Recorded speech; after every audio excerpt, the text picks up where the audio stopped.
Okay, so let's go. Yeah. So the first presentation by Marta Rakoczy. This is presentation called about Bronisław Malinowski field notes, the writing laboratory and pre-textual ethnography. And Marta is from University of Warsaw. Thank you. Thank you for this presentation.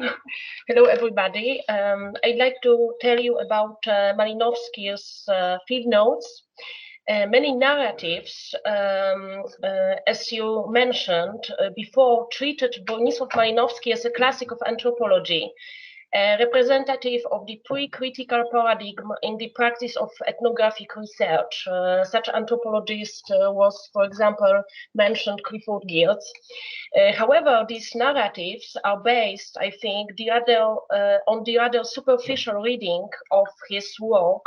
They do not take into account other dimensions of his scientific enterprise. In my presentation, I would like to speak about Malinowski field notes, which are in the archives of the London School of Economics. These field notes I'd like treat not as evidence of fieldwork cognition, but as graphic artifacts.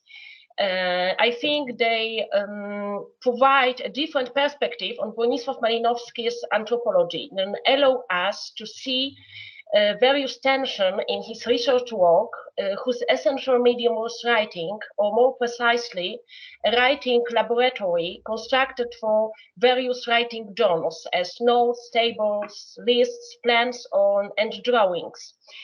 And the diverse practices of their use. These practices and genres reveal what cannot be contained in text. They reveal pretextual anthropological experiences. This experience requires a new look at the epistemology of classical anthropology and the underlying background of anthropological creativity. Let me start with the facts. Malinowski's notes are not just a collection of famous notebooks used by Malinowski in the field. They form a vast multimodal archive. This archive consists of various textual and visual genres whose form, content, and functions are different. This is because Malinowski used not only manual textual tools, notes, comments on the notes, but also graphic and visual tools, such as tables, lists, maps, drawing, photographs. These different forms of representation and evocation of field experience serve to activate many aspects of anthropological imagination and cognition. This diversity also had a cultural background. Malinowski belonged to a very well-educated 19th century elite who are generally comfortable using the tools of literary writings as diaries and memoirs, and the tools of visual representation as sketches and drawings, often included in the diverse diaries of 19th century intellectuals. Malinowski's writing laboratory consists of 3 levels of writing. The first level was field notes. The second level was elaborated field notes, sometimes typewritten, and third, which was published text. These levels corresponded to 3 levels of analysis and synthesis of field material, which actively organized the intellectual work of Malinowski himself. Moreover, Malinowski was well aware of that. Firstly, in his ethnographic theory of the world, he emphasized the performative character of all writing practices, anticipating what representatives of new literacy studies would later claim. Secondly, he was far from simple positivist objectivism. He negated the idea of raw facts because he assumed that idea of raw scientific facts is elusive.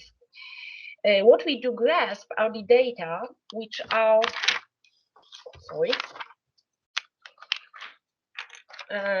result of initial selection and interpretation made through the medium of writing. In this process, writing of more precisely the various writing practices carried out in solitude while writing, reading, and marking notes with comments played a fundamental role. The first stage in the initial selection and organization of material were field notes taken in the famous notebooks, which are prepared in the field or in the tent. These were, as we know, separate from the personal notes, from diary in the strict sense of this word. Therefore, Malinowski wrote them consistently in English as the professional language. In later field notebooks, however, the number of notes made in local language was increasing.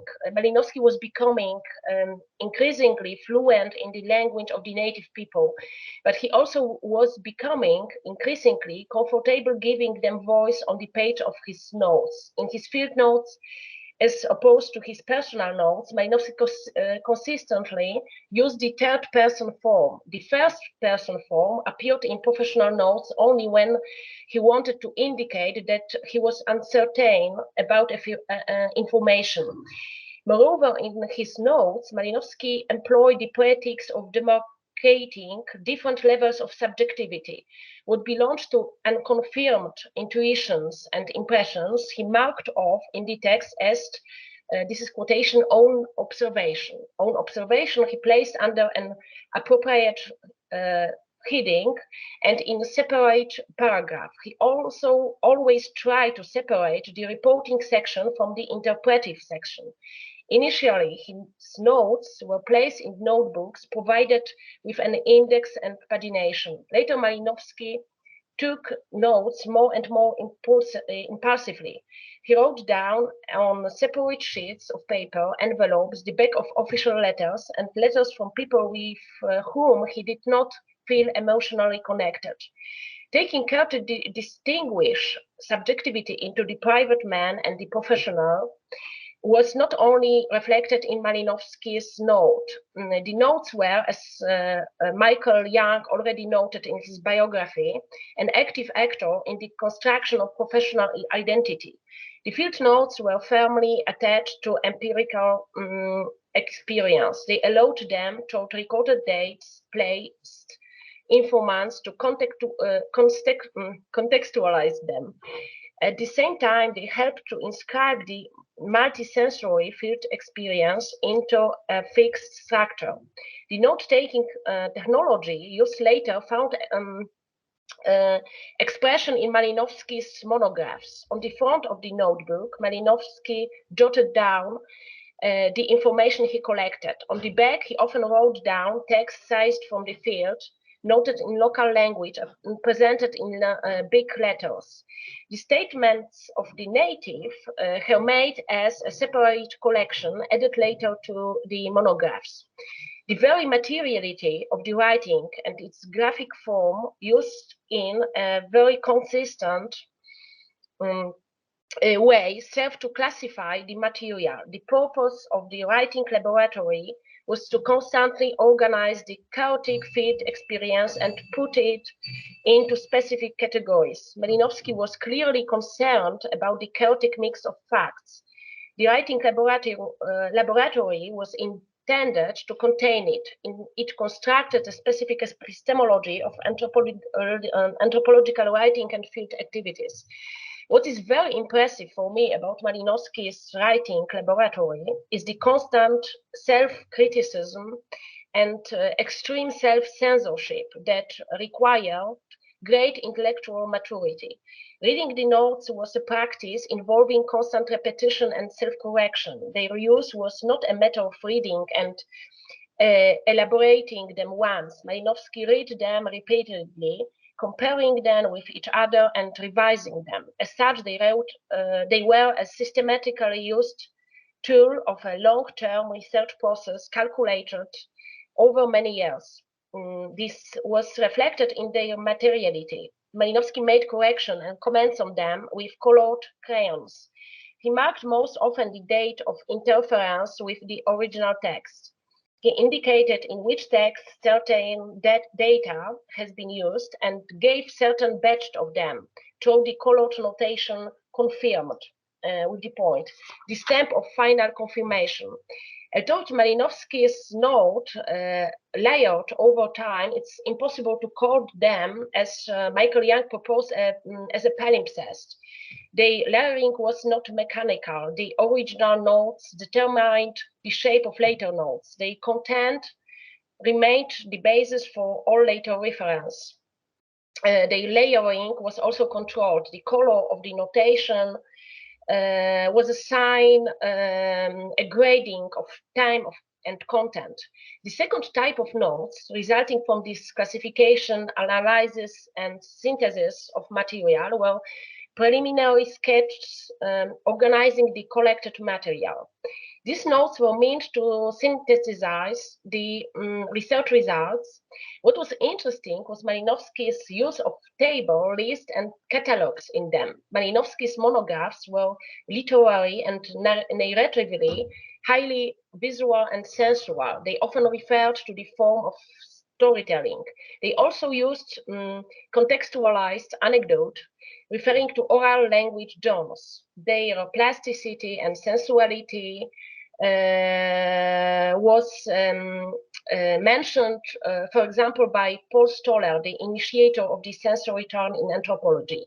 Stoller recalled that Malinowski was the not only literary gifted, but was also extremely sensitive to his potential non-academic reader. Malinowski was concerned that his text be saturated with literary detail. He wanted the text to be colorful and create the illusion of direct contact with the reader. Malinowski's literary colorful monographs grayed out on notes that were extremely non-narrative and non-literary, and it's very surprising for me. The second order notes, which are usually in the form of tables and lists, resemble notes more appropriate to the natural sciences, for which Malinowski always had a respect, and in which he initially planned his academic work. The lists and tables placed in the notebooks and on separate sheets of paper organized the empirical material in a way that was subject to strict classification according to fixed categories. They were not something new in anthropological discourse. Table was also used by such representatives of the academics centered around l'année sociologique as Emile Durkheim and Marcel Mauss. What was interesting about Malinowski was that, unlike them and later structuralists, Malinowski never used tables to show native ways of categorizing reality. In line with the ethnographic conception of language, he believed that the local categories were immersed in a communicative context and could only mean in the context. Malinowski was aware that the table classifies reality using categories that are inherent rather in the perception of the ethnographer himself. Malinowski probably discovered what Jack Goody discovered later. He discovered that graphic tools such as table are too clumsy for the subtle oral framework of oral systems. So they introduce in the work of an anthropologist rather than in a representation of the thinking of his interlocutors. Malinowski used tables differently. They were meant to be a convenient means of panoramic ordering of the collected material. They served to view what had been researched and to set further scientific goals for future.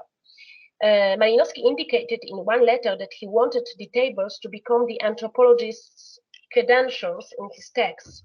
They were to be included in monographs to show where and when the anthropologist obtained certain information. This was to give the reader an idea of the process of creating the monograph, as well as the sources behind the anthropological narratives.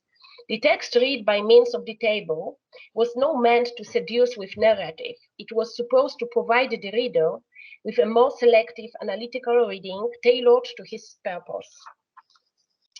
We know for Jack Goody's recognition that catalogs, lists, and tables are inherent forms of non-syntactic uses of language typical for medium of writing. They have no equivalent in pre-literate cultures. The transition from oral narrative as a form of linguistic organization to the written tabular form is not only associated with a change in the medium of representation, it's also identical with a change in content, with a new way of thinking about the material of experience. This transition accompanied Malinowski's field research. This field research constantly oscillated between speech and writing. They oscillated between the close to spontaneous speech and not quite textualized note, and the visual order of the table, which abandons narrative in favor of a fixed grid of interrelated concepts. The concepts governing the table were extracted from the temporal and spatial act of speech. For the table, like the catalogs and lists equally frequently used by Malinowski, is not the material equivalent of oral speech. Unlike the letter, it requires a break with the continuity of speech and the use of visual spatial order to stratify content. It also requires the decontextualization of specific categories. It requires giving them the status of abstract identities, especially a fixed meaning independent of their use. Above all, however, the table entails logical classification. It must be complete, so it must contain a complete set of information from a given range. It must be disjunctive, since each of its categories must belong to only the one class of phenomena, and it must also assign structurally the same elements to the corresponding categories. And ultimately, it requires the use of a peculiar language. This language is economical. It eliminates verbs, reifies processual experience into a closed list of nouns. Yes, I think it's time for conclusion. Today, Malinowski anthropological writings, which systematically seek new form on genres of written representation of experience, may evoke nostalgia. This nostalgia was mentioned by quoted Paul Stoller. Stoller complained that academic texts are nowadays undergoing increasing standardization, bureaucratization, and formalization. They are flat, neutral, and muddy. Despite the meta-theoretical awareness developed since the second half of the 20th century, ethnographers, according to Stoller, all the time often practice in text the rhetoric of truth, reported in a dry, extremely formal, far from unique style of work and of a particular researcher. Stoller rightly noted that the meta-theoretical demands of American anthropology, especially connected to writing culture, turn in the second half of the 20th century, did not essentially provoke new writing practices and textual genres. They did not find wide expression in new policies, politics, and strategies for academic writing. At the level of the organization of anthropological texts, anthropological argument reproduced in an increasingly reproductive and sterile way, and objectivist impersonal narrative. This narrative operated with a unified conceptual apparatus which was often reproductively copied from the most frequently cited author. The declared cognitive experiments were not reflected in textual experiments, usually, that stirred the reader imagination. Nor did they unseal the linguistic tools of relating to particularistic and collective experience. Of course, the standardization of academic writing, which was alien to Malinowski's time, is closely related to the contemporary bureaucratization of academic life. These phenomena are not the subject of this text. However, it seems that Malinowski's own writing laboratory can show how authorial, processual, and unique the research laboratories of classical anthropology were. Above all, it shows that it was full of internal tensions that are unclear today. These fascinating tensions are only grasped when we look not only at Malinowski's published text, but at the writing laboratory as a whole. This laboratory allows us to at least partially understand the author's individualized authorial process of evoking anthropological experience. Thank you. Sorry. My English is not so fluent. Thanks. Thank you very much, Marta. Please stay with us.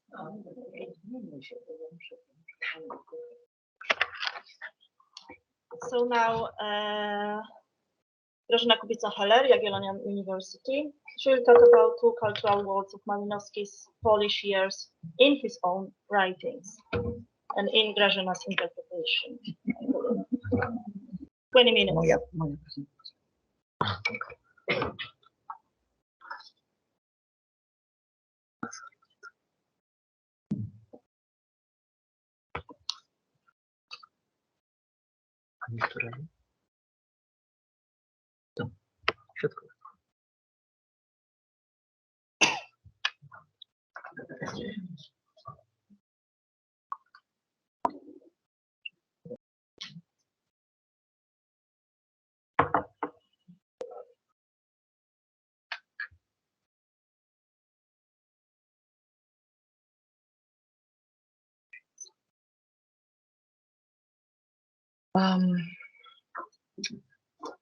Yeah,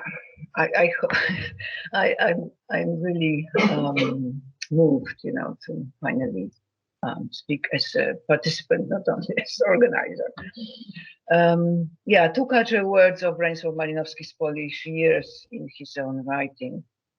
I will start with some visual material, and then I will move to my text.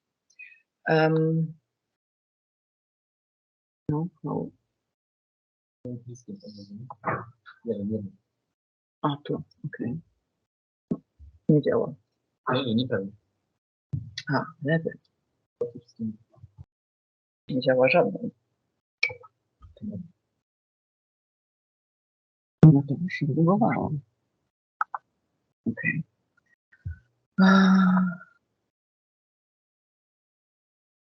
Yeah, so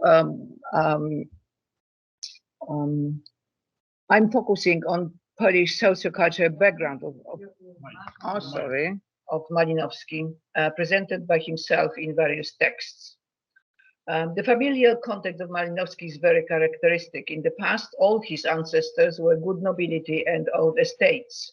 Some of them still had them during his lifetime, especially those of his mother's line. But his paternal grandfather had already lost his estate then. His sons, however, received an education and moved to the cities. In this way, they joined the social class so characteristic of some parts of Eastern Europe, which is the post-noble intelligentsia. Here we have, as you could already see, the father. We could see the portrait down there. The mother,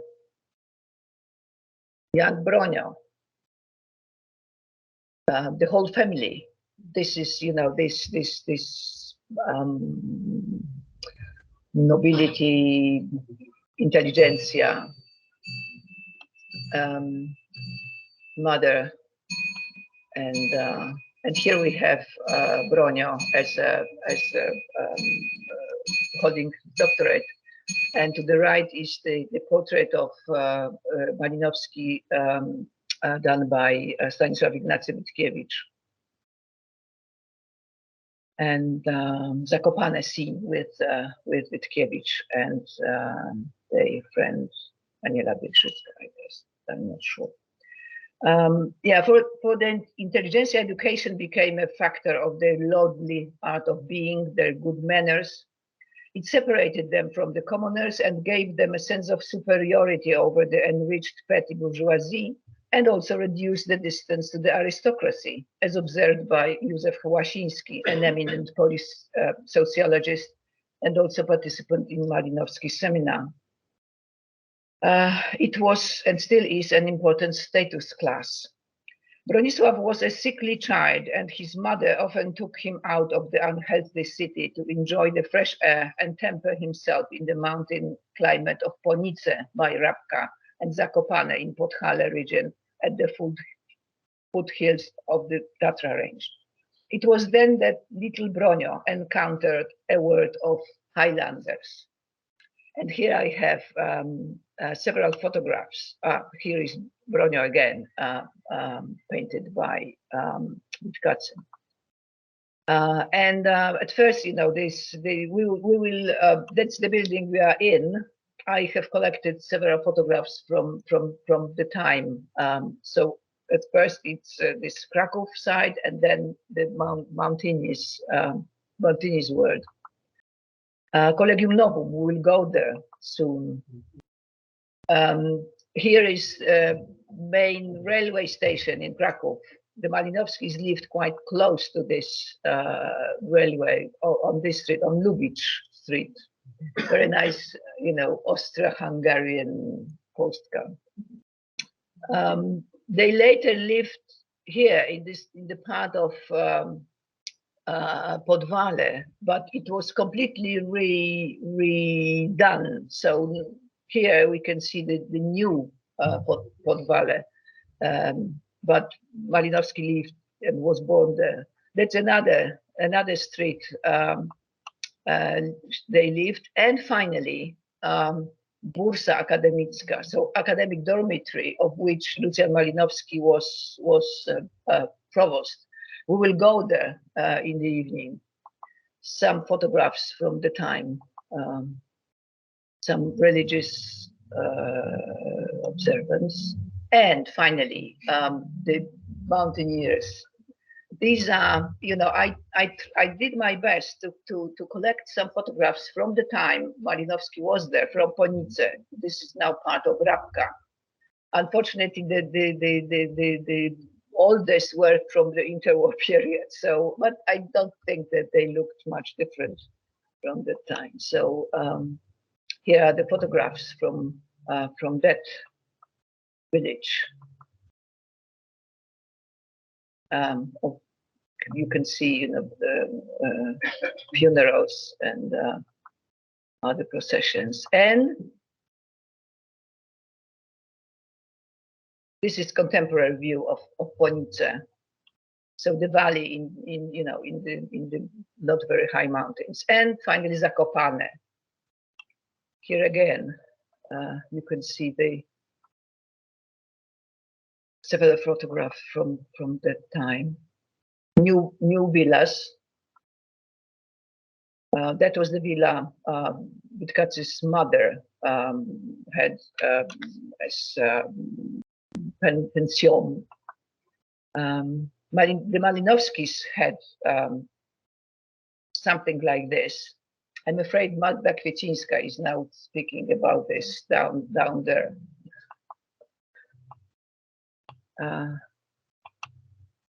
Yeah, and few more. I think that's all. Yeah. Okay, so how he so Malinowski himself wrote that between the age of 4 and 8 he lived in Podhale almost permanently and later periodically. So it was quite an important time for him.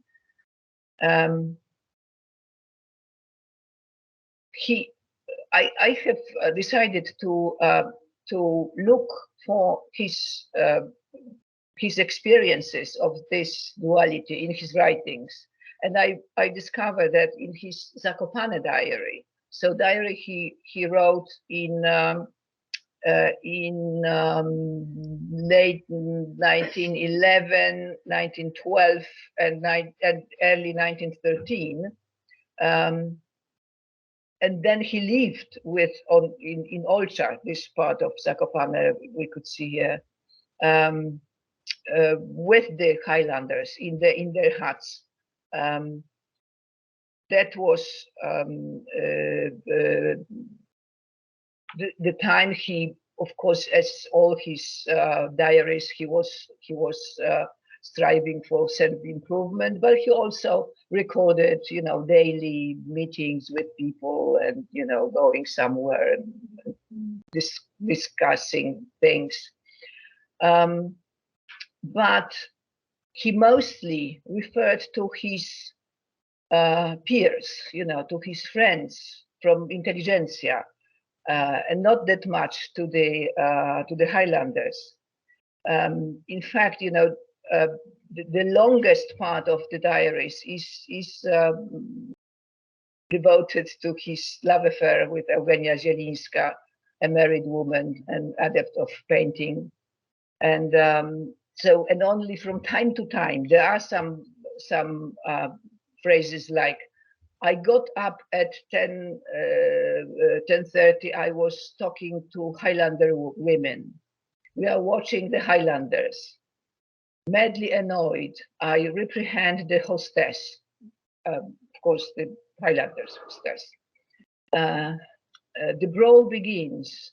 The shables are simply fabulous. It amuses me at first. I keep Jasiek's side. And, you know, this kind of very simple notes. Yeah, diaries written in Zakopane show that he was mainly absorbed by striving for self-improvement and socializing in the circle of his friends, Zakopane dandies. The autochthonous mountaineers did not constitute a significant reference for Malinowski at the time. He did not observe them carefully, as he would later do in relation to the inhabitants of the Mailu Island and Trobrand Islands. The Highlanders were rather part of the picturesque landscape and the nuisance, like the weather, which Malinowski expressed in a poem written for Nalepiński. The rain only annoys us and mountaineers, but he did talk to them often, and these were probably not just casual chats. It is a pity that he did not write down their content. Another type of texts in which we can see references to these two words of his is in Sex and Repression. He referred there to Eastern European peasants, as he put it. All aspects of the daily life of villages, only intra-family relations and sexuality were deeply scrutinized because he needed them in the critique of Freud's theory in the book Sex and Repression in Savage Society. In this book, Malinowski's main goal was to challenge Freud's thesis about the universality of the Oedipus complex. The anthropologists wanted to show that the psychoanalytical theses were not universal and can be only applied to the upper strata of Western European society from which Freud's patients came.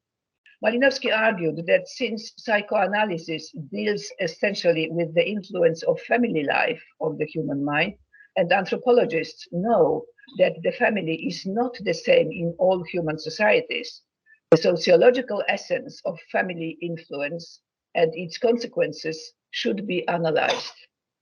The anthropologist analyzed two contrasting cases he knew, as he stressed from his own observation.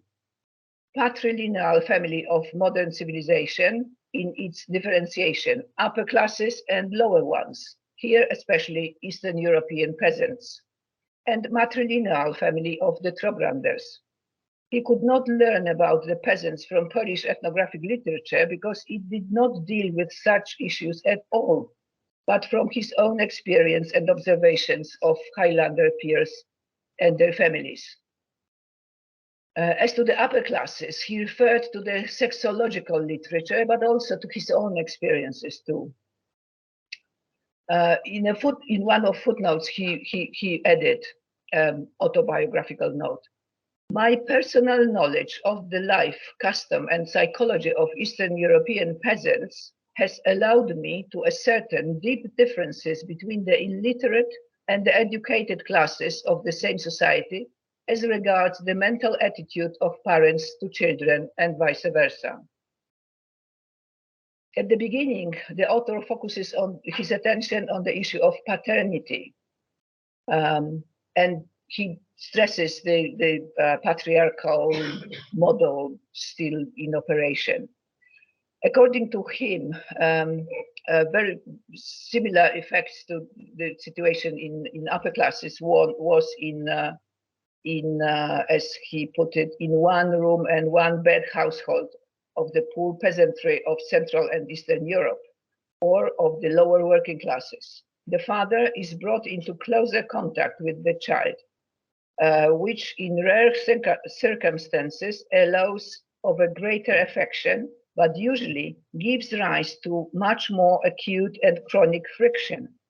When a father returns home tired from work or drunk from the inn, he naturally vents his ill temper on the family and bullies mother and children. There is no village, no poor quarter in a modern town where cases could not be found of sheer patriarchal cruelty.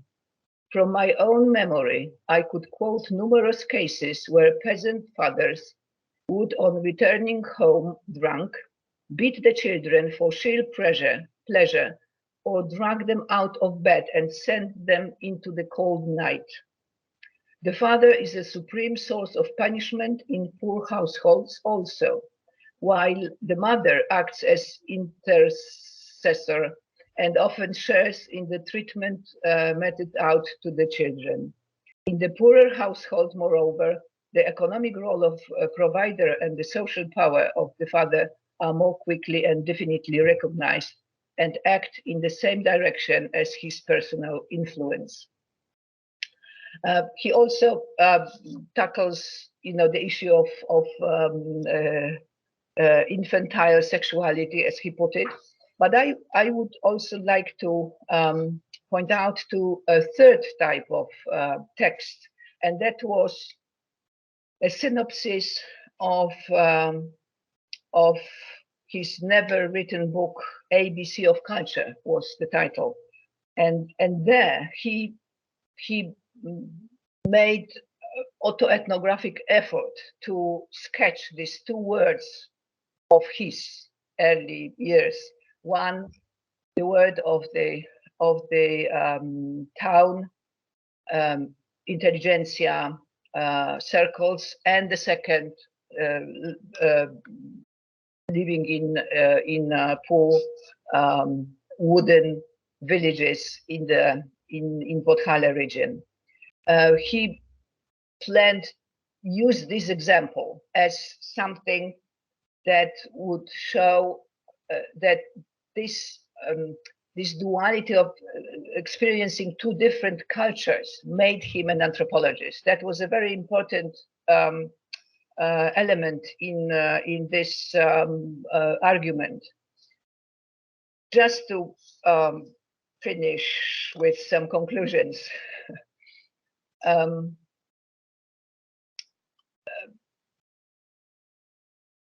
I think that what we really need to remember about his argument is that of course Michael Young suggested that Malinowski painted this picture from his perspective, but that's obvious. We always, speaking about the past, we do it from contemporary perspective.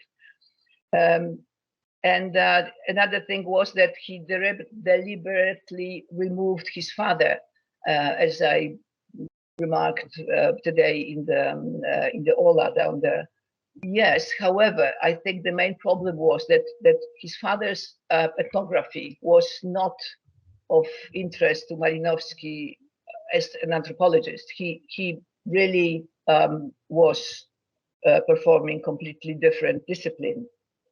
And what is also important,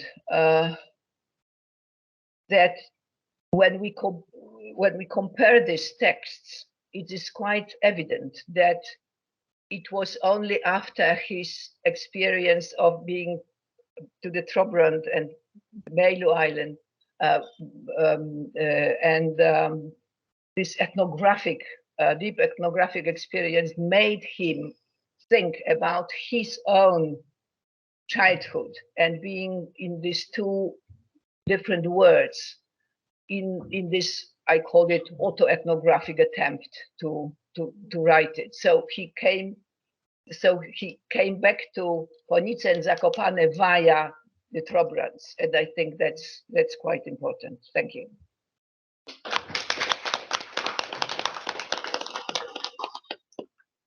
Thank you very much. So now we have a third presentation by Dominik Bartmański from Humboldt University, Berlin. The presentation's title is 100 Years of Solitude, Malinowski's Science of Culture and Contemporary Cultural Sociology, a century after Argonauts. Thank you.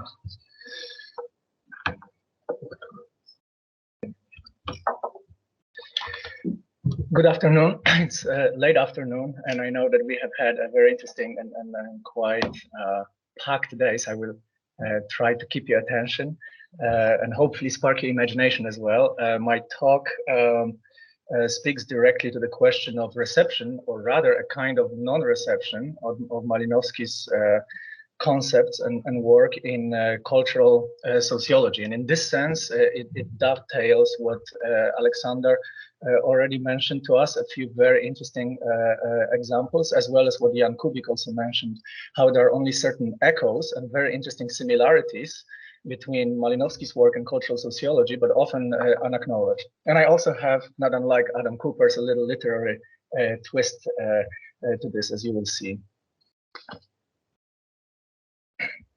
So basically, my story can be encapsulated in a rather simple way, namely that Malinowski seems to be a little bit of a lonely figure in cultural sociology, or from a cultural sociological point of view, a little bit like a quaint old relative that everybody knows is still there, but very few or hardly anyone ever visits and chats with. 100 years after the publication of Argonauts of the Western Pacific, we all know that Malinowski retains the status of a founding figure or founding father of cultural anthropology. However, he's rarely mentioned in cultural sociology, neither in this capacity nor in any other, partly because Emil Durkheim is considered the founding father of cultural sociology. And as we know, especially at that time, science was very much concerned with founding fathers. And not so much about the mothers. And in this context, of course, this was one of the problems regarding the reception. However, there are interesting similarities right now that may point to a belated relevance of Malinowski, especially so-called strong programs in American cultural sociology. I think may benefit from reading Malinowski, because they have ambition to create general science of culture. They adopt understanding, or the German concept of Verstehen, of culture as its key object and approach. They focus on meaning and language. They are distrustful of utilitarian rationalist conceptions. And they aim at reconstruction of facts, not looking at facts in themselves. And crucially, they are now moving away from strict semiotic analysis of culture towards pragmatic approaches. So the relevance of Malinowski, at least potentially, becomes even more pronounced right now, as I will try to show. And by the same token, his absence becomes ever more glaring. Let's quickly look at, speaking of Argonauts, actually, it may be good to look at a few quotes. Let's look at how Malinowski actually concluded regarding his mission as a scientist in that book. He wrote that whatever the meaning of the Kula might be for the general science of culture, it will consist in being instrumental to dispel crude rationalistic conceptions of primitive mankind. What matters really is not the fact, but the scientific use we make of it. What interests me really is to understand other types of life.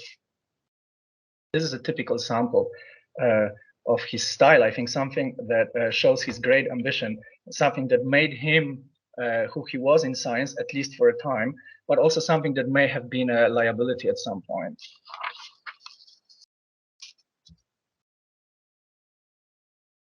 There are very interesting human as well as intellectual ambiguities present in his life work. To his credit, Malinowski was rather frank about deficiencies of Argonauts and his work of that period, and exhibited even self-deprecating humor, writing about himself as an undiluted Slav at that time. His honesty, however, baffled and sometimes confused many people back then and also now, I think. And his ambivalence, sometimes unintended, remains a source of either fascination or dismay, depending on whom you ask. There's another quote here from the book that Malinowski considered his best, Coral Gardens, published in 1935.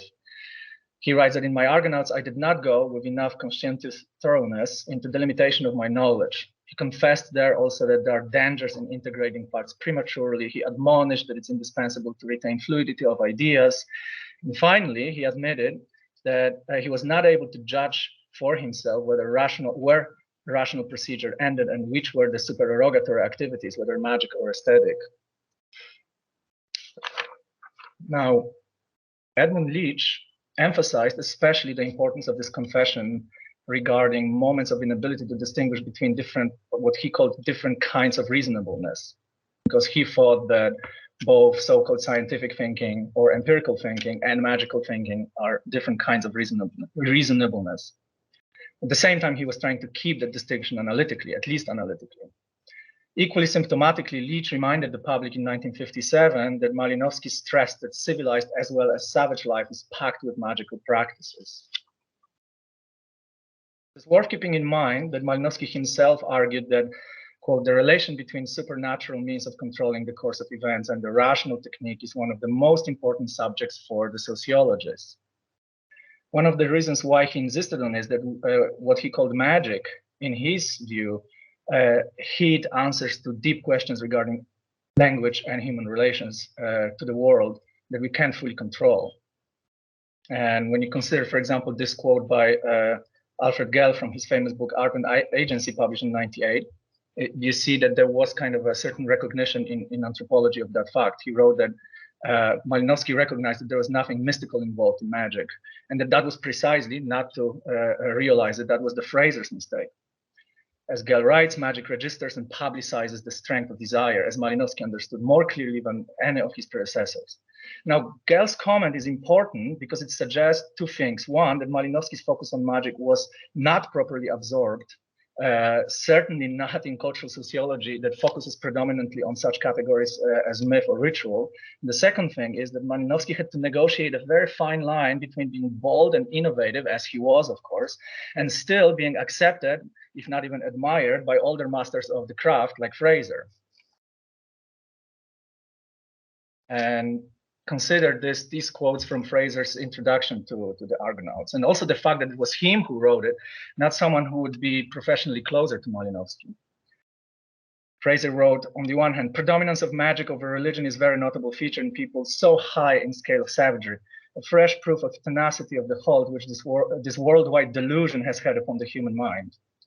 And then also, it is characteristic of Malinowski's method that he takes full account of the complexity of human nature. He remembers that man is a creature of emotion, at least as much as of reason. I think that you can see that while Malinowski may have been very happy about the second statement, he would not necessarily agree with the first statement.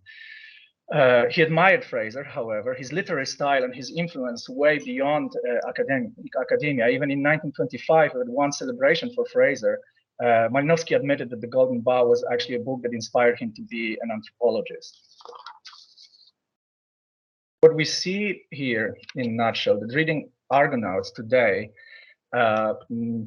suggests quite clearly, I think, that Malinowski aimed at problematizing many lingering Western binaries or conventional dualisms and conceptual antagonisms, while at the same time trying to maintain them as analytic devices and not really always being very successful, not necessarily because he was unable to do it, but sometimes he was maybe also unwilling because he didn't want to always, go for one or the other. For example, he made an effort to depart from the evolutionary and rationalistic conceptions of the primitive people, but his language nevertheless retained structures of thinking in terms of stages of development, of levels of development. He also blurred the sharp boundary between scientific knowledge and practical lay knowledge. He hasn't really dissolved this boundary. He didn't want to do it. He understood also, and it's very clear in Argonauts, that the symbolic and the ceremonial acts were autotelic acts, ends in themselves, aesthetically driven. And yet he was also leaning, especially later in his career, towards behavioristic ideas, some of which would have been not really palatable to the cultural scientists of the next generations. Gellner, on his part, called him, if I remember correctly, positivistic romantic to show exactly that kind of contradiction that he embodied. So when American anthropologist Bill Kelly in 2018 wrote a kind of a summary of what could be considered a legacy of Malinowski today. He wrote about Argonauts. It is the book that still is deemed to demonstrate his enduring legacies in several things, especially that he's a great field worker. We already talked about it quite a bit, that he reoriented the discipline toward grounded contemporary analysis of life worlds, which is also very interesting, but also in interweaving the literary and the analytical in his exemplary ethnographic representations. I think that that was not merely aesthetic or stylistic aspect. Rather, it had something to do with one other key leitmotif of Malinowski's work, and this is his theory of language. For Malinowski, language was not just an object of the topic, but also an expression of feelings and thoughts, always together, anticipating in this sense Hayden White's idea that there's the content to the form. That's also also a scientific language is existentially embedded, not just disembodied or seemingly universalistic, even though he also struggled to somehow preserve a modicum of that translatability, but that's a separate problem. Substantively, and this is very important, he anticipated great linguistic turn started by Wittgenstein. Ernest Gellner wrote with the characteristic panache that Malinowski was unquestionably the first to publish the action-involved cultural embedded view of language, formulated the key idea of the philosophical investigations almost in Wittgenstein's own words at the time when the latter was still sunk in the darkness of the Tractatus, this typical Gellner. Although perhaps most eloquent and erudite of all 20th century authors who tackled the topic, Gellner was not the first to notice this astonishing problem. For example, German linguist from Max Planck Institute for Psycholinguistics reminds us that Malinowski's ideas can be regarded as the anticipation of late Wittgenstein's philosophy of language. Already in mid-80s, Bernd Schmidt also considered Malinowski as a precursor of Austin and Searle and of linguistic pragmatics in general. Michael Halliday in mid-70s, so a decade earlier, a student of Raymond Firth, who was also a student of Malinowski, states that Malinowski's ideas were somewhat ahead of his time. Senft writes that he agrees also with another researcher, Verscheuren, that Malinowski's observation has to be seen as one of the necessary pillars of any theory of pragmatics. As Michael Young rightly concludes, Malinowski preempted Ludwig Wittgenstein and the Oxford philosophers of colloquial speech. Until recently, however, anthropologists found little use for this illuminating yet elusive concept. In short, quarter of a century before Wittgenstein's hugely influential linguistic philosophy, Malinowski had thematized and formulated some of its main precepts, avoiding what Gellner deemed its dogmatism and what Alain Badiou has recently denounced as Wittgenstein's speculative anti-philosophy. But again, this is hardly known fact among cultural sociologists. Cultural sociologists know very well by Wittgenstein and by Badiou and Austin and Searle and all others, but rarely exhibit any awareness of what exactly was it that Malinowski did. So my point here is that we face here a curiously glaring lack of recognition, at least in the second half of the 20th century, where the foundations for current cultural sciences have been developed. This is all the more curious when one considers the fact that to Malinowski, anthropology was not neatly separable from sociology. He makes multiple statements to this effect in Argonauts and elsewhere, also in Coral Gardens. So one could say, we could propose an interpretive hypothesis that is hinted at the title of my presentation, that Malinowski appears to be in cultural sociology someone who, a figure who has been consigned to a kind of solitary confinement. With a few notable early exceptions, we talked a little bit about it today. For example, Parsons' interest in his work. We could talk about a kind of 100 years of his solitude, at least when it comes to US American sociology, but perhaps also more generally. I already had a few talks with some of you regarding that problem. When cultural sociology discovered for itself the so-called linguistic turn, that was inspired by Wittgenstein, of course, it legitimated it partly also with reference to Wittgenstein and others. Malinowski's concept of types of life, so similar to Wittgenstein's concepts of forms of life, seemed somehow superfluous. However, Malinowski being himself, he also wrote bold things that may not have been so much to the taste of those who followed that line of work, and also someone like Durkheim that we mentioned is the founding father of cultural sociologists. And at one point in Coral Gardens, he wrote, I quote, Durkheim, I think, caricatured his own theory in his biggest work, Elementary Forms of Religious Life. By the way, this is exactly the work that cultural sociologists considered the Bible. So you can imagine that that didn't go down very well. So today, for example, the Yale Center for Cultural Sociology is not really discussing Malinowski, even though, ironically, Malinowski spent the last 4 years of his life at Yale, and he's actually quite well remembered at Yale, not only at an anthropology department. At the same time, by the way, Ernst Cassirer spent his last years there at Yale, and as you probably remember, he was a very important figure for thinking about culture in terms of symbolic forms, and his influence perhaps at that time was becoming already stronger, therefore competitive. What is also an interesting little detail that one of the reviewers of Malinowski's candidacy for permanent appointment at Yale in 1942 wrote confidentially that Malinowski belongs to the history rather than to the future of the subject already then. So you can imagine that in the subsequent decades, situation was not particularly different, especially in the context of all the things that we've heard, some of them quite scandalous. Despite attaining professorship, Malinowski until the very end, and we see it by his own admission in his own papers, he thought that his position in the United States was quite precarious. Hence the question, why has Malinowski's general science of culture, as he called it in Argonauts, with its attendant theory of language, been consigned to solitude for a century in Anglophone cultural sociology, which is explicitly meaning-centered, language-focused, and about understanding, and really in some places astonishingly close, both methodologically and in other respects, to what Malinowski was saying? Well, this is not important only as a topic in history of science, I believe, but also as a certain kind of important trope in the epistemology of social science. Now, disciplinary rivalries aside, and these are important, but we probably don't have time really to go into it. There are two hypotheses, I think, that appear. One could be called anxiety of influence.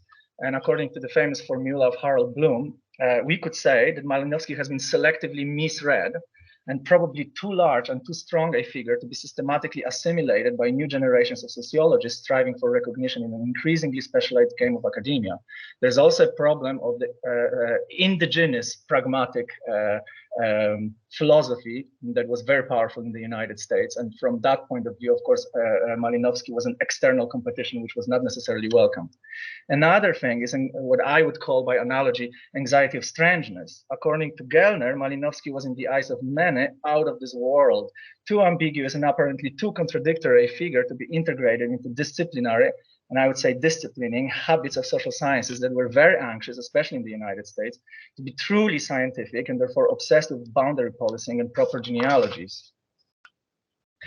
But I would say that the key divider was the concern with the status of an approach to language. The devil is in the details, and some of those details are not even so small, at least not to cultural sociologists. Durkheim was strict structuralist, whereas Malinowski, as we all know, was a pragmatist, and the difference is rather vital. Take, for example, Jeffrey Alexander's strong program in cultural sociology that I already mentioned briefly before.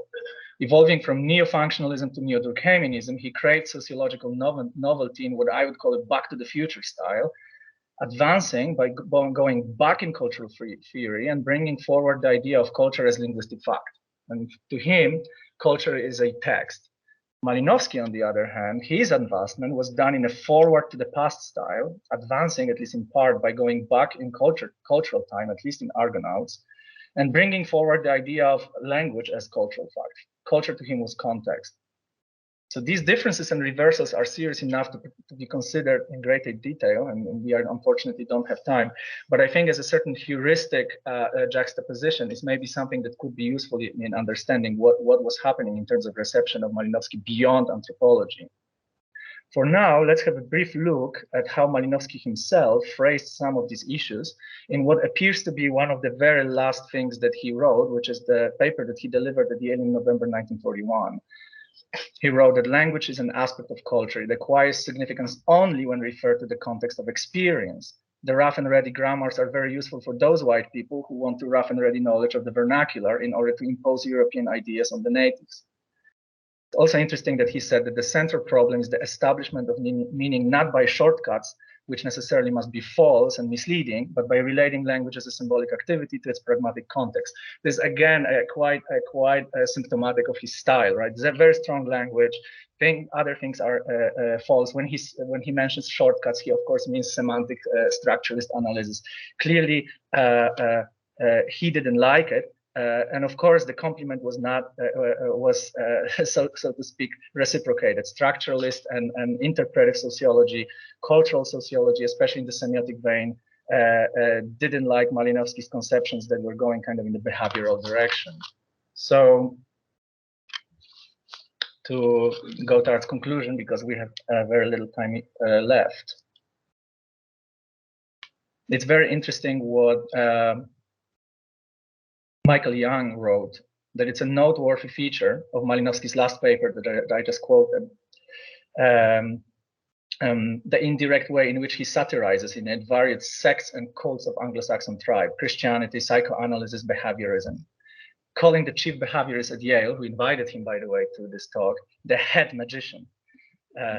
Michael Young wrote that it would have seemed directly provocative.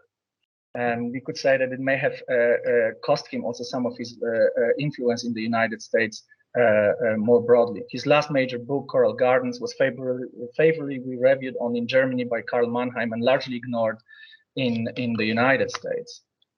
So here we have a heuristic contrastive example of different approaches that I think emerges from what I have just said. And one thing, and here we come to the concluding literary twist that I mentioned before. I think that what this table kind of shows us, or this heuristic juxtaposition, what it does, it visualizes the fact that Malinowski was prepared to acknowledge, work with, and work on a kind of magical realism, what we could call magical realism of culture. Not only in a sense of prioritizing magic and its linguistic forms as an object of study, but also as a metaphor, a more general cultural form of anthropological and sociological value. In this context, it's perhaps useful to invoke a quote from the magnum opus of the literary magical realism of Gabriel Garcia Marquez, that no one knew for certain where the limits of reality lay. This clearly echoes aforementioned confession of Malinowski that Edmund Leach found so significant. It seems indeed the case that Malinowski tended to blur various binaries and boundaries, even to the dismay of his great late modern fans like Gellner and to his great sociology students like Parsons. I have a few more things to say, but I know that the time is up, so maybe I should finish here and open the floor for discussion. Thank you very much.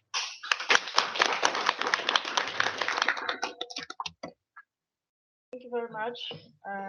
We just had 3 very interesting and inspiring presentations, and I believe you have your questions and comments on that. But in a second, before we open the discussion, Agnieszka Trąbka will summarize or maybe give us some thoughts about what we just heard. Yeah, so let's use it as an opening for the discussion.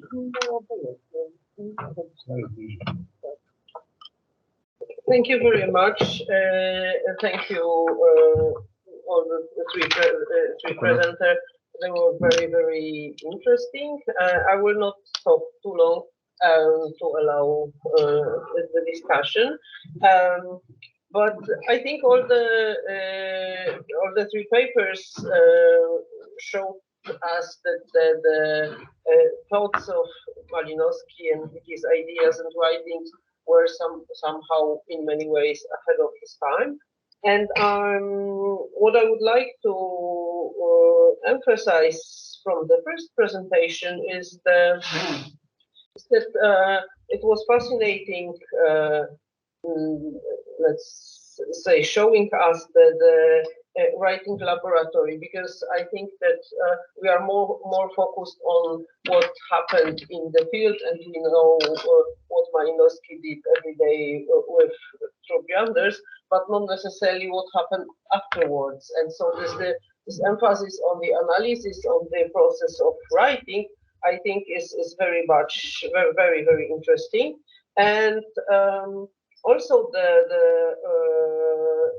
this self-discipline in making those notes is something very typical for Malinowski. And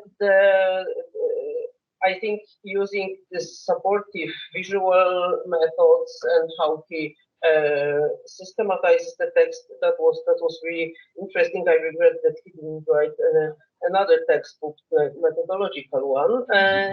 And then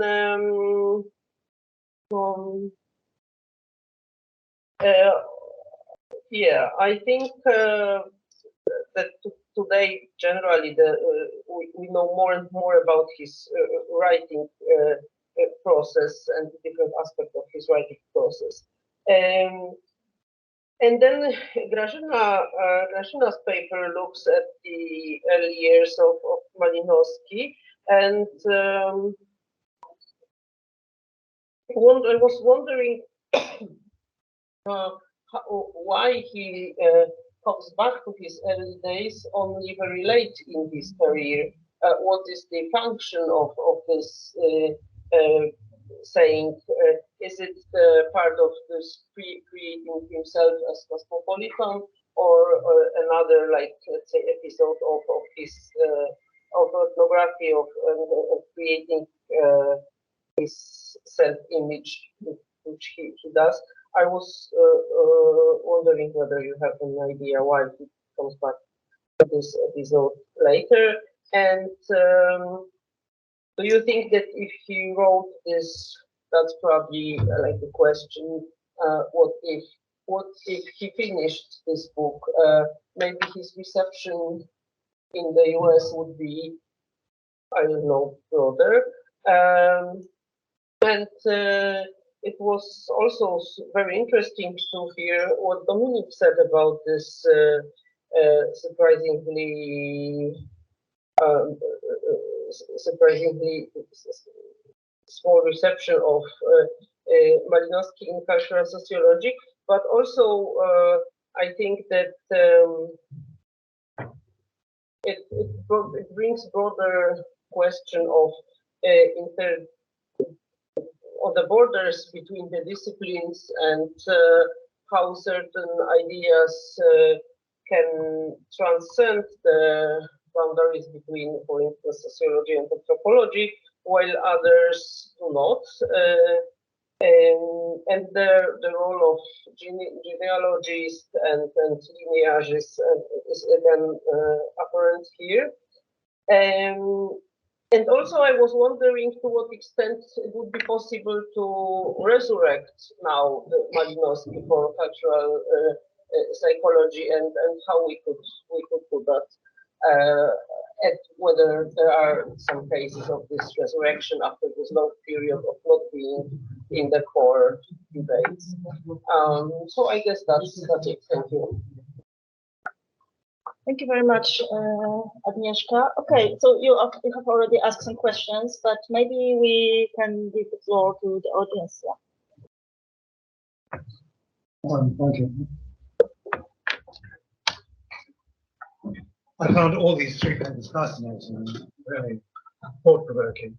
I just want to suggest in each case, because they provoked me and interested me, another dimension that could strengthen or complicate the presentation. When Marta was talking, I immediately started remembering my aunt was a student at Malinowski, describing what she got from Malinowski's courses when she went into the field. And what she emphasized was these tables and using different colored pencils. It's absolutely crucial. My aunt, wonderful woman, very, very kind, was not a very systematic thinker and not very organized.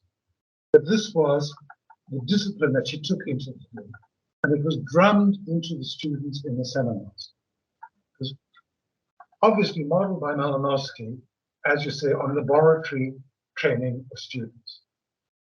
The profile, the procedures, and the ways of taking notes and the ways of organizing reports and so on. This was it. And this was a terrific surprise to a lot of the students, but it gave them a kind of concrete model.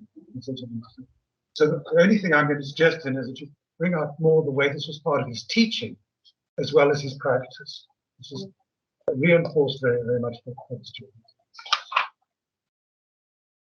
Grażyna, when you were talking, it reminded me immediately of my visit yesterday to this exhibition on modernism in Poland in the Second Republic. There's one section which is called primitivism, which of course was a big aspect of modernism, particularly in France and Germany. And this section on primitivism is about folklore in Poland, in the mountains, among the peasants and so on. And so this is, according to the description of the curators, I don't know how accurate this is, this was conceived by them as the same behavior as of savages in the rest of the world. Which I think is a very, very interesting element that Malinowski perhaps took from the social movements which focused on, for example, Zakopane. And when I looked at your photographs of those peasants in folk dress and so on and so forth, and compared them to the representations in this museum exhibition yesterday, it is very, very striking. So I think that's a lovely element. Again, something to be developed to see to what extent somebody like Malinowski was really reflecting the peasant in the folk area. Dominic, I thought your paper was terrific. I was extremely stimulated by it. And I really want to read it if you could send it to me. Sure, I mean, it's fascinating. But I think that one thing I would question there is this relationship, the question about the relationship, Malinowski's kind of thing to what he calls sociology.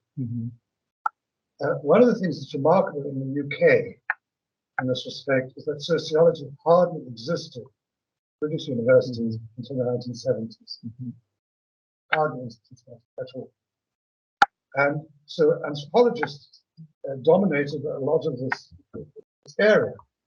Of course, you had sort of social work surveys of poverty, development, and social theory hardly existed.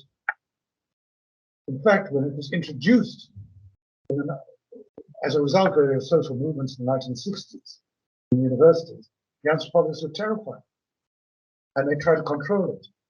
So Evans Pritchard was writing to the Vice Chancellor of Oxford University saying, well, we teach sociology. Give us some opposition to tomorrow. Meyer Porter's, when he conceded that there had to be some sociology taught in Cambridge, in 1966, he was a very good university politician, and he dominated the appointment committee, which appointed an anthropologist, John Barnes, to the post of Professor of Sociology, and rejected Tony Giddens, who was the other main applicant. So there was a very special relationship.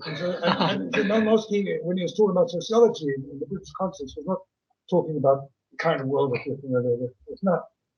And in the United States, of course, Malinowski's in the United States, sociology is driven by the Parsons model. It was not very unfamiliar to Malinowski. But what you call cultural sociology, so far as Parsons is concerned, is what anthropologists do. And he was trying to get the anthropologists to do more of this cultural sociology.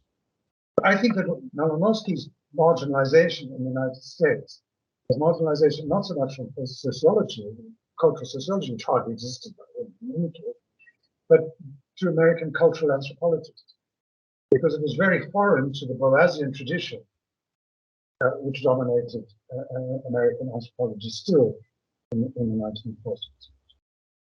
Thank you.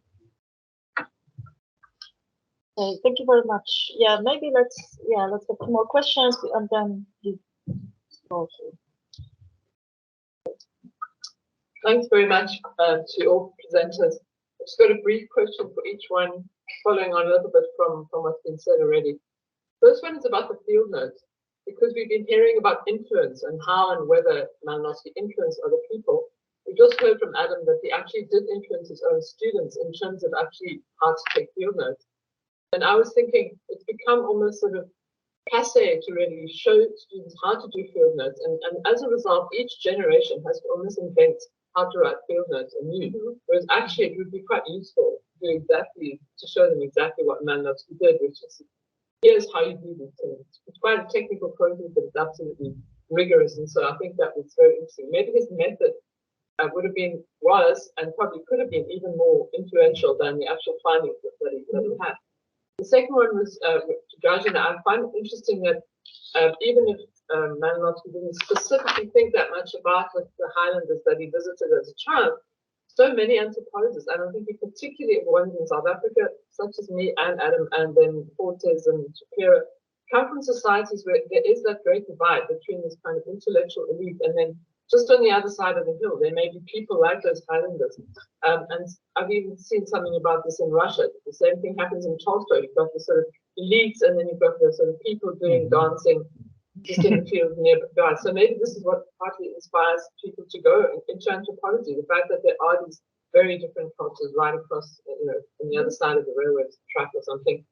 And then finally, very nice paper about the cultural sociology, and I love that final point about no one knew for certain where the limits of reality lay, which I'll be coming back to in my paper tomorrow. Thank you. Okay, one more question. Other remark by what Grażyna Kubica was saying about Malinowski and sort of him coming back to his experience later, some sort of a process. And I just want to, if you have a comment to any I don't know, from your experience, but I was reading recently Malinowski's correspondence where he stated that he treated his experience among Tatra Highlanders as a sort of a failure when he was thinking about whether native anthropology in a broader context should be, whether anthropology should be done by natives or not. So it's very interesting when we also think about Malinowski's concept of anthropology also as a process, because he's often very himself, he's contradicting his own opinions. So I was just thinking that it's brilliant when you could look at his previous experience after some years and try to find it in a broader context of his thinking on anthropology. Thank you very much. So now we have time for a short response in the order of presentations. Marta first. Thank you for all impressive presentations. Thank you, Professor Cooper, for your remarks. I didn't know about it, about teaching methods of Malinowski teaching, so it was very inspiring for me. And I'd like to say something about method of writing of field notes, because it's very important what you said. I know that Malinowski went to Trobriand's Iceland with Seligman handbook with strict instructions how to write good field notes. But I think that if Seligman instructions helped to write field notes as a craftsman, Malinowski developed these methods, and he was an artist. It's only the intuition, but I feel a difference between them. And I have a short remark to Dominik. It was very interesting, but I think that probably there was a direct inspiration between Malinowski and Wittgenstein, because Wittgenstein read The Meaning of Meaning, written by Ogden and Richards. Of course, he said it was very typical for Wittgenstein that it's a very stupid book, but we didn't know if he read Malinowski appendix about primitive conception of meaning, but maybe it will be interesting for you. And I'm just thinking, because you said more about influence between literary form in Malinowski writing and scientific forms, and how to experiments typical for literature influenced his scientific writing. And I'm just thinking, is it was it something typical for or unique for Malinowski or maybe it was typical for cultural background, because the tension and boundaries between literature and scientific writing were fluid in this time, I think. So maybe it was not something special for Malinowski. Thank you. Sorry for my English.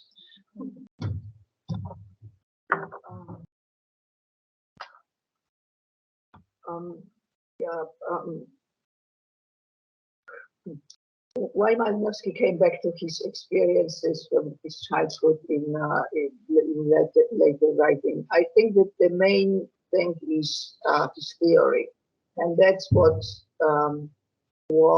makes his comeback different from like autobiographical writing. This is rather autoethnography, because it was embedded in his theory. In fact, he wanted, in this never written book, he was to write a chapter called "Culture as a Personal Experience," and his personal experiences were to prove, importance of this. So he found his own experience good enough to to describe and show his theoretical points. As to his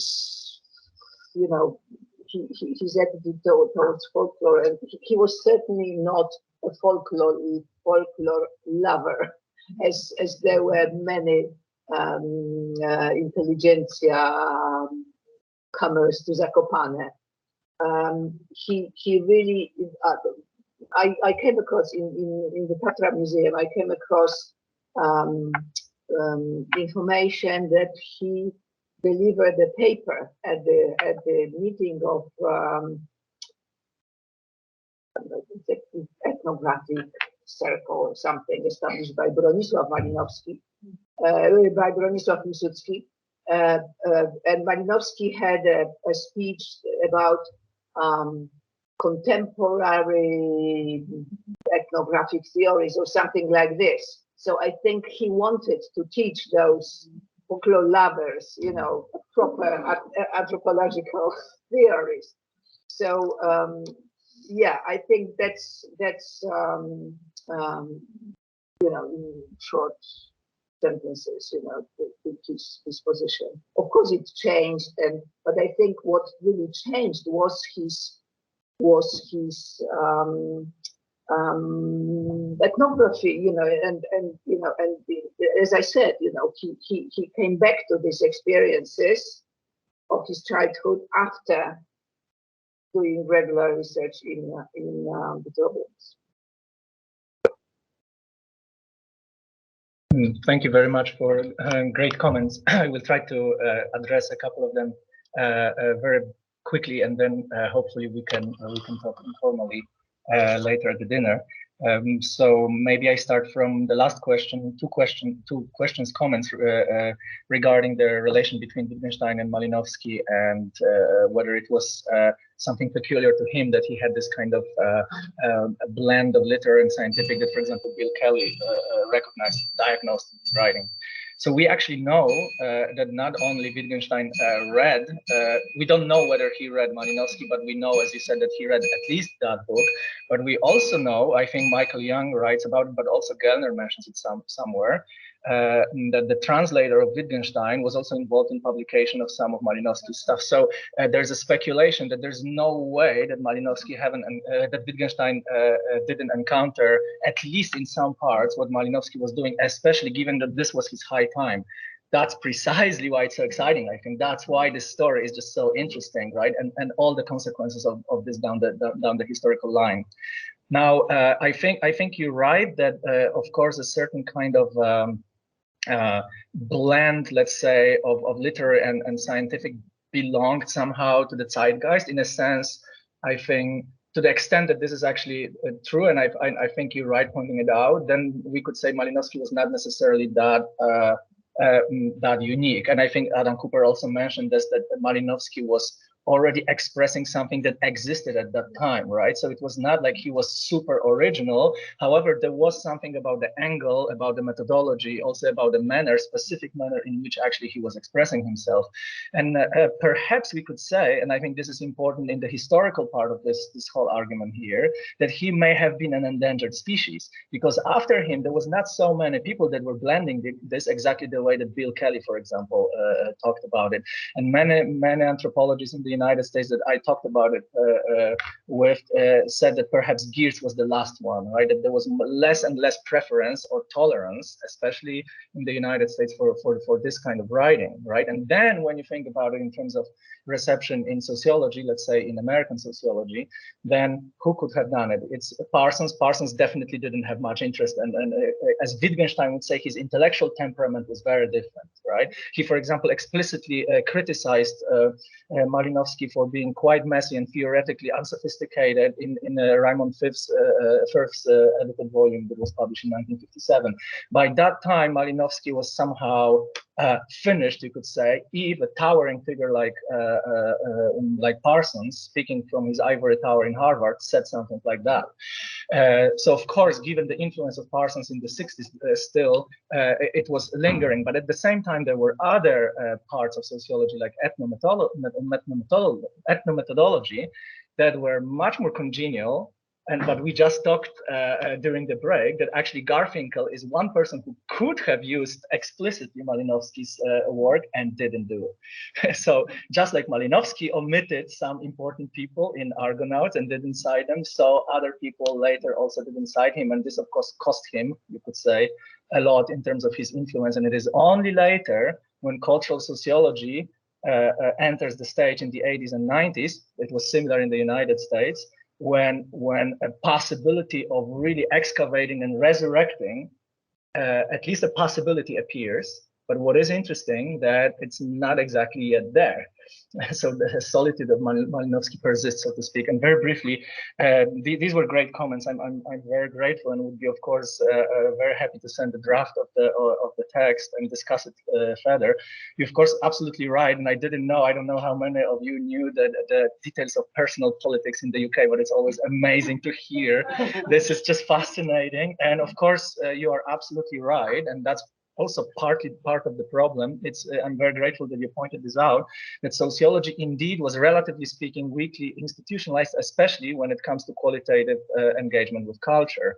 This is partly why I think we could add to this, cultural studies Birmingham School became so influential in the UK at the expense of sociology. So all cultural sociologists from Britain that I talked to always lament that fact, which is precisely related to the genealogy, institutional genealogy that you just described. It was a little bit different in the United States, as we mentioned, but yeah, that's a separate story, and we can also talk about it later. I guess I don't want to take too much time right now. Thank you very much. It's already 6, and I know there are more questions that cannot be asked here because of time, but they may be asked during the tour. We start very soon and later.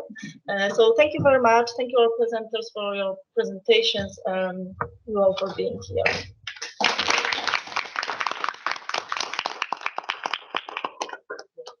And now organizational issue. Let's go down. Take your coats, umbrellas, and everything, and meet down there with another group. And we will go for a tour to